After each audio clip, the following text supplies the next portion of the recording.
আরও একবার জোরালো হচ্ছে ছাত্র জনতার রোষানলে পড়ে ক্ষমতাচ্যুত হওয়া আওয়ামী লীগকে নিষিদ্ধের দাবি। এই দাবি নিয়ে হাজার হাজার মানুষ জড়ো হয়েছেন প্রধান উপদেষ্টার বাসভবনের সামনে। লাগাতার অবস্থান কর্মসূচি ঘোষণা করেছেন তারা। এই যখন পরিস্থিতি, তখন আওয়ামী লীগকে নিষিদ্ধ করার ব্যাপারে মুখ খুলেছে অন্তর্বর্তী সরকার।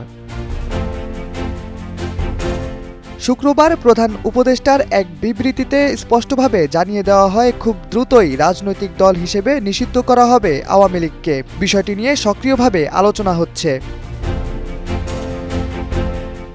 শুক্রবার অন্তর্বর্তী সরকারের এক ফেসবুক পোস্টে বলা হয়, সম্প্রতি বিভিন্ন রাজনৈতিক দল, সংগঠন ও জনগণের পক্ষ থেকে স্বৈরশাসন ও সন্ত্রাসী কার্যক্রমের অভিযোগে আওয়ামী লীগ নিষিদ্ধ করার যে দাবি উঠেছে তা সরকার গুরুত্বের সাথে বিবেচনা করছে।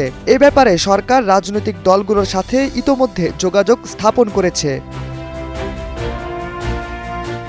ওই ফেসবুক পোস্টে আরও বলা হয়েছে, আওয়ামী লীগকে নিষিদ্ধ করার জন্য খুব দ্রুত অন্যান্য রাজনৈতিক দলের সাথে আলোচনা করা হবে। এক্ষেত্রে আওয়ামী লীগের নেতা ও সমর্থকদের সন্ত্রাসী কার্যক্রমের বিষয়ে জাতিসংঘের প্রতিবেদন সরকার বিবেচনায় রাখছে। সে পর্যন্ত সবাইকে ধৈর্য ধারণ করার আহ্বান জানানো হচ্ছে। এর আগে বৃহস্পতিবার রাতে রাজনৈতিক দল হিসেবে আওয়ামী লীগকে নিষিদ্ধ করার দাবি নিয়ে প্রধান উপদেষ্টার বাসভবন যমুনার সামনে জড়ো হতে থাকেন জাতীয় নাগরিক পার্টি এনসিপি ও বৈষম্যবিরোধী ছাত্র আন্দোলনের নেতাকর্মীরা। তারা দলে দলে যোগ দিয়ে আওয়ামী লীগকে নিষিদ্ধ করার দাবি জানিয়ে স্লোগান দেন। রাত যত গভীর হয় তত তীব্রতার দিকে অগ্রসর হতে থাকে আন্দোলন। একে একে যোগ দিতে শুরু করে বাংলাদেশ জামায়াতে ইসলামী ও বাংলাদেশ ছাত্র শিবিরের নেতাকর্মীরা। সে রাতে আওয়ামী লীগকে নিষিদ্ধ করার ব্যাপারে কোনো ফলাফল না আসায় শুক্রবার সকাল পর্যন্ত চলতে থাকে আন্দোলন।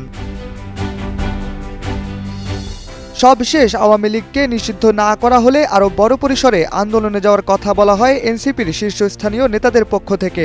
সবশেষ আওয়ামী লীগকে নিষিদ্ধ করার ব্যাপারে শুক্রবার প্রধান উপদেষ্টার তরফ থেকে এলো এরকম সিদ্ধান্ত। শাহরিয়ার আহমেদ, সময়ের আলো।